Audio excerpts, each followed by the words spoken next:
নমস্কার বন্ধুরা, জবাব ডিজাইন নিউ শেয়ারের পক্ষ থেকে তোমাদের সকলকে স্বাগত। তো বন্ধুরা, আজকে আমি কথা বলবো একটি গুরুত্বপূর্ণ চাকরির আপডেট নিয়ে, যে বিজ্ঞপ্তি তোমাদের ইন্ডিয়ান রেলওয়ের পক্ষ থেকে জারি হয়েছে, ভারতীয় রেলের পক্ষ থেকে, যেখানে অ্যাপ্লিকেশন করতে গেলে তোমাদের মিনিমাম শিক্ষাগত যোগ্যতা চাওয়া হয়েছে মাধ্যমিক পাস। তোমরা যদি যে কোনো রিকগনাইজ বোর্ডের আন্ডারে মাধ্যমিক পাস সাথে যদি তোমার 18 বছর হয়ে গিয়ে থাকে, তাহলে তোমরা অবশ্যই এখানে অ্যাপ্লিকেশন করতে পারবে এবং এখানে নির্দিষ্ট সময়ের মধ্যে অ্যাপ্লিকেশন করতে হবে। তো কিভাবে অ্যাপ্লিকেশন করবে, কি পোস্টে নিয়োগ করা হচ্ছে, সম্পূর্ণ ডিটেলসে আলোচনা করব, যেখানে তোমরা ছেলে মেয়ে মানে তোমরা প্রত্যেকে আবেদন করতে পারবে। ম্যারিড আনম্যারিড বোথ ক্যান্ডিডেটরা এখানে অ্যাপ্লিকেশন করার সুযোগ পাচ্ছ। তো চলো দেখে নিই কী পোস্ট রয়েছে, কিভাবে অ্যাপ্লিকেশন করবে সবটা জানবো। কিন্তু তার আগে প্রত্যেকের কাছে একটাই রিকোয়েস্ট, যে যারা এখনও চ্যানেলটিকে সাবস্ক্রাইব করোনি তারা ঝটপট চ্যানেলটিকে সাবস্ক্রাইব করে পাশে থাকা বেল আইকনটি ক্লিক করে দিও, যাতে করে পরবর্তী সমস্ত ইনফরমেশন পেয়ে যেতে পারো। তো চলো আর দেরি না করে বিস্তারিত আলোচনা তোমাদের সাথে শুরু করি। তো বন্ধুরা দেখো, এখানে অ্যাপ্লিকেশন করার লাস্ট ডেট হচ্ছে জুনের 12 তারিখ। অর্থাৎ জুনের 12 তারিখের পরে তোমাদের কিন্তু আর কোনো রকম সুযোগ থাকবে না এখানে অ্যাপ্লিকেশন সাবমিট করার। এই 12 তারিখের মধ্যে তোমাদের কমপ্লিট অ্যাপ্লিকেশন সাবমিট করতে হবে। যেহেতু এটা অফলাইন অ্যাপ্লিকেশন সাবমিশন, এখনও তোমাদের হাতে বেশ কিছুদিন সময় রয়েছে। তার আগেই 12 তারিখ আসার আগেই চেষ্টা করবে অ্যাপ্লিকেশন পাঠিয়ে দেওয়ার। কোনো রকম পোস্টাল ডিলে হলে তার জন্য কর্তৃপক্ষ দায়ী থাকবে না। আর এখানে কোনো রকম ভুল ত্রুটি হলে এডিটেরও সুযোগ নেই। সুতরাং খুব সাবধানে এখানে নির্দিষ্ট সময়ের আগেই অ্যাপ্লিকেশন তোমাদের জমা করতে হবে। তো চলো দেখে নিই আর কী কী ইনফরমেশন রয়েছে। তো এখানে সম্পূর্ণ এলিজিবিলিটি ক্রাইটেরিয়াগুলো এক এক করে দেওয়া রয়েছে। তো চলো সেগুলো এক এক করে দেখে নিই, তোমাদেরকে পড়ে শোনাচ্ছি। তো এখানে সবথেকে আগে যেটা দেওয়া রয়েছে বয়স। তোমাদের শুরুতেই বলেছিলাম এখানে অ্যাপ্লিকেশন করতে গেলে মিনিমাম তোমার বয়সটা হতে হবে 18 বছর। এই 18 বছর ন্যূনতম বয়সটা যদি তোমার থাকে, তাহলে তোমরা অবশ্যই আবেদন করতে পারবে এবং বয়সের প্রমাণপত্র হিসেবে তোমাদের সেলফ অ্যাটাস্টেড ভ্যালিড ডকুমেন্টস বা সার্টিফিকেট প্রুফ সহ তোমাদেরকে অ্যাপ্লিকেশনের সাথে সাবমিট করতে হবে।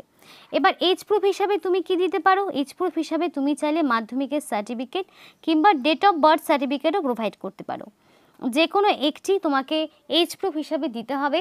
এখানে মিনিমাম তোমাদের যে বয়সটা সেটা 18 দেওয়া রয়েছে, ম্যাক্সিমাম এজ লিমিট কিন্তু দেওয়া নেই।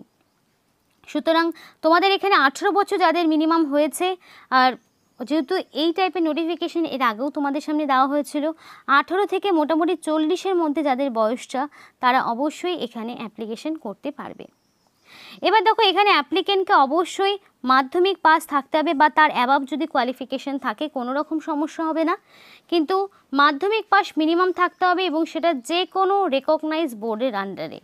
আর অবশ্যই সেগুলোর ভ্যালিড সার্টিফিকেট মানে মাধ্যমিকের অ্যাডমিট, মার্কশিট এবং তোমাদের যেটা হয় সার্টিফিকেট, এই 3টে ডকুমেন্টসই অ্যাপ্লিকেশন ফরম্যাটের সাথে সেলফ অ্যাটাস্টেড করে পাঠিয়ে দিতে হবে। এবার যদি তোমাদের কারো উচ্চ মাধ্যমিক বা গ্র্যাজুয়েশন বা পোস্ট গ্র্যাজুয়েশন থাকে, হায়ার এডুকেশনের কোয়ালিফিকেশান কোনো রকম বাধা হবে না। মিনিমাম মাধ্যমিক পাস এবং 18 বছর যদি থাকে, এই দুটো ক্রাইটেরিয়া যদি থাকে, অবশ্যই আবেদন করতে পারবে, সেটা ছেলে হোক কিংবা মেয়ে। আর এখানে একটা বিষয় বলতে তোমাদের ভুলে গেলাম, যে এখানে এই পোস্টে অ্যাপ্লিকেশন করতে গেলে কোনো রকম ITI এর প্রয়োজন হচ্ছে না, ITI ডিগ্রি লাগছে না।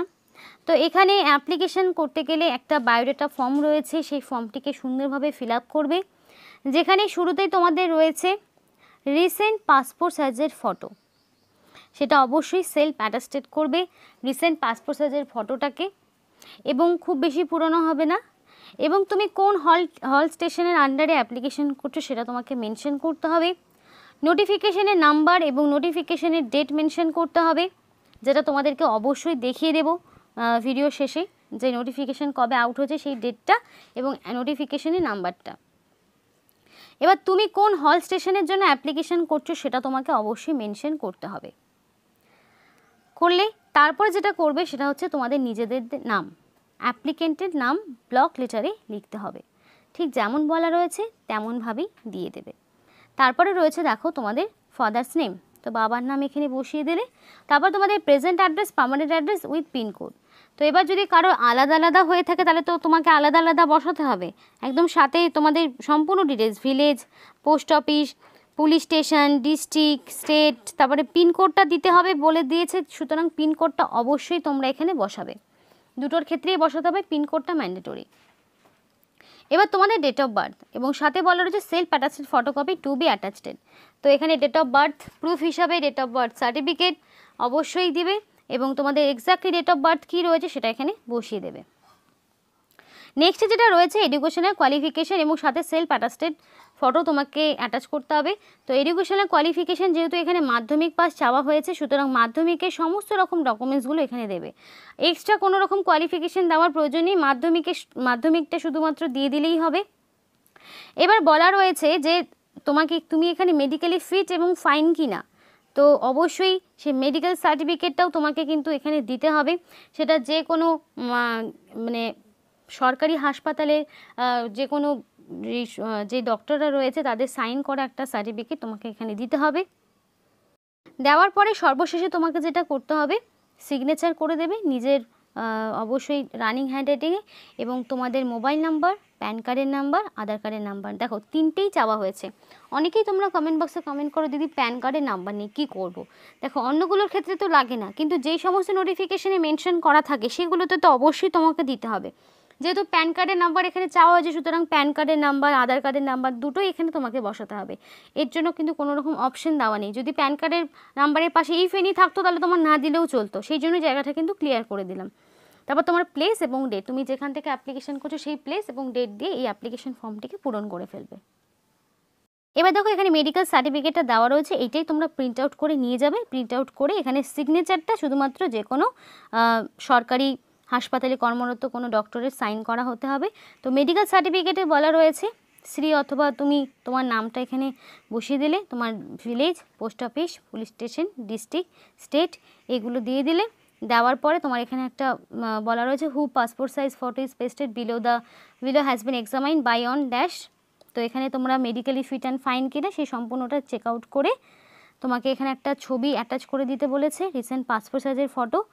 দেওয়ার পরে এখানে ডক্টরের সাইনটা থাকবে, মানে যে ডক্টরের কাছে তুমি নিয়ে যাবে সেই ডক্টরের সাইন থাকবে, অবশ্যই সে যাতে রেজিস্টার্ড ডক্টর হয় এবং অ্যাড্রেস আর রেজিস্ট্রেশন মানে সেই ডক্টরের রেজিস্ট্রেশন নাম্বারটা অবশ্যই এখানে থাকবে। তো আশা করছি বুঝতে পারলে, অন্যগুলোর ক্ষেত্রে যেমন মেডিকেল সার্টিফিকেট দেওয়া থাকে না, এক্ষেত্রে কিন্তু দেওয়া রয়েছে এবং এটাই তোমাকে প্রিন্ট আউট করে নিয়ে যেতে হবে। এবার এখানে যে সমস্ত হল স্টেশনগুলোতে নিয়োগ করা হচ্ছে বলা রয়েছে সেপারেট অ্যাপ্লিকেশন ফর ইচ হল station will be dropped otherwise the application will be rejected. এবার তুমি যে হল স্টেশনের জন্য অ্যাপ্লিকেশন করছো, তাহলে তুমি যদি একের বেশি হল স্টেশনের জন্য অ্যাপ্লিকেশন করো তো তোমাকে আলাদা আলাদা অ্যাপ্লিকেশন সাবমিট করতে হবে। একটার মধ্যেই সমস্ত হল স্টেশনের নাম লিখে দিলে তাহলে কিন্তু হবে না, তাহলে সেই অ্যাপ্লিকেশন রিজেক্ট করে দেওয়া হবে, সেটা সম্পূর্ণ নোটিফিকেশনে মেনশন করা রয়েছে। এবং দেখো এখানে নোটিফিকেশনের নাম্বারও রয়েছে, নোটিফিকেশনের নাম্বারটা নোট ডাউন করে নাও। এই নোটিফিকেশনের নাম্বারটা আর এই যে নোটিফিকেশনের ডেটটা, নোটিফিকেশন যেহেতু তোমাদের মে মাসের 2 তারিখে বেরিয়েছে, তো সেই নোটিফিকেশনের নাম্বারটাও ডেটটাও তোমাদের কিন্তু নোটিফিকেশনে বসাতে হবে, সেটা একটু নোট ডাউন করে নিতে পারো। এবং এখানে অ্যাপ্লিকেশন সাবমিট হয়ে যাওয়ার পরে ঠিক 13 তারিখে তোমাদের ড্রপ বক্স ওপেন হবে, আগে অ্যাপ্লিকেশন জমা পড়বে এবং নোটিফিকেশন তোমরা চাইলে ডাউনলোড করতে পারবে। দেখো এখানে নোটিফিকেশন ডাউনলোড করার লিঙ্ক বলা রয়েছে www.nrfindianrailway.government.in। এই যে অফিসিয়াল ওয়েবসাইটটি রয়েছে, এই অফিসিয়াল ওয়েবসাইটের লিঙ্ক ভিডিও ডিসক্রিপশন বক্সে দিয়ে দেবো, সেখান থেকেও পেয়ে যাবে। তো সেই অফিসিয়াল ওয়েবসাইট থেকে তোমাদেরকে অ্যাপ্লিকেশন ফর্মটিকে ডাউনলোড করতে হবে। এবার এখানে কিন্তু তোমাদের যে মেডিকেল সার্টিফিকেট সেটা কিন্তু অ্যাপ্লিকেশনের সাথেই পাঠিয়ে দেবে, অন্যগুলো যেমন পরে দিলেও হয়, কিন্তু এগুলো যেহেতু আগেই চেয়েছে সুতরাং অ্যাপ্লিকেশন ফরম্যাটের সাথেই পাঠিয়ে দেবে। এবার দেখো অ্যাপ্লিকেশন করার ক্ষেত্রে কিছু ইনফরমেশন এবং ইনস্ট্রাকশন রয়েছে যেগুলো তোমাদের অবশ্যই জানা উচিত। দেখো পরিষ্কার বলা রয়েছে only one application can be submitted by an applicant for a hall station। তো একটা হল স্টেশনের জন্য তুমি সর্বোচ্চ একবারই অ্যাপ্লিকেশন করতে পারবে, বারবার অ্যাপ্লিকেশন যদি একই ক্যান্ডিডেটের থেকে যায় অবশ্যই সেই অ্যাপ্লিকেশন ক্যান্সেল হয়ে যাবে। আর বলা রয়েছে application will be field given proper information as asked under the each of the application। ঠিক যেমনভাবে অ্যাপ্লিকেশন ফর্মটিকে পূরণ করতে বলা হয়েছে ঠিক তেমনভাবে ফিল আপ করবে। Incomplete application rejected. তো এখানে যেই ইনফরমেশনগুলো দেওয়া রয়েছে আর প্রপারলি যদি ফিল না করো এবং সেগুলো যদি প্রপার সিল না থাকে, দেখা গেল মেডিকেল সার্টিফিকেটে তোমাদের ডক্টরের সিগনেচার নেই, রেজিস্ট্রেশন নাম্বার নেই, এই যে ইনকমপ্লিট ইনফরমেশনগুলো যদি থাকে তাহলে সেই অ্যাপ্লিকেশন অটোমেটিক্যালি রিজেক্ট করে দেবে। এবং অ্যাপ্লিকেশন পাঠাতে গেলে এই যে এখানে ঠিকানাটা রয়েছে এই ঠিকানায় তোমাদের অ্যাপ্লিকেশন পাঠাতে হবে। সম্পূর্ণ ঠিকানাটা একবার নোট ডাউন করে নাও। স্যাটারডে, সানডে এবং জেনারেল হলিডেজগুলো বাদ দিয়ে বাকি দিনগুলো তোমরা অ্যাপ্লিকেশন সাবমিট করতে পারো। 12 তারিখের মধ্যে কমপ্লিট অ্যাপ্লিকেশন সাবমিট করতে হবে। আর এই অ্যাপ্লিকেশন ফর্মটি অফিসিয়াল ওয়েবসাইট থেকে তোমরা ডাউনলোড করতে পারবে। আশা করছি বিষয়টা তোমাদের কাছে ক্লিয়ার হয়েছে। এবং এখানে তোমাদের টিকিট বুকিং ক্লার্ক এই পোস্টে তোমাদের নিয়োগ করা হচ্ছে, মানে STBS station ticket booking clerk এই পোস্টে তোমাদেরকে নিয়োগ করা হচ্ছে। তো এগুলো তোমাদের কমিশন বেসিসে তোমাদের স্যালারিগুলো আসে, যেগুলো তোমাদের আগেও বলা হয়েছে। বিভিন্ন হল স্টেশন থেকে নোটিফিকেশন আউট হয়। এটা যেরকম তোমাদের ভবনগাঁও এবং হলদিয়া এই যে হল স্টেশনগুলো রয়েছে নর্থ ফ্রন্টিয়ার রেলওয়ের পক্ষ থেকে নিয়োগটি হচ্ছে। তো তোমরা তোমাদের স্টেশনের নাম অবশ্যই কমেন্ট বক্সে কমেন্ট করো, এবং কোন ডিভিশন থেকে তোমরা ভিডিওটি দেখছো অবশ্যই কমেন্ট করো। সেই সমস্ত এলাকা থেকে যখনই কোনো রকম ইনফরমেশন পাবো অবশ্যই জানাবো। আর আজকের মতো এই পর্যন্তই। ভিডিওটি ভালো লাগলে অবশ্যই লাইক এবং চ্যানেলটিকে সাবস্ক্রাইব করে আমাদের সাপোর্ট করো। আমাদের সাথে থেকো, পাশে থেকো। ভিডিওটি সম্পূর্ণ দেখার জন্য তোমাদের সকলকে অসংখ্য ধন্যবাদ।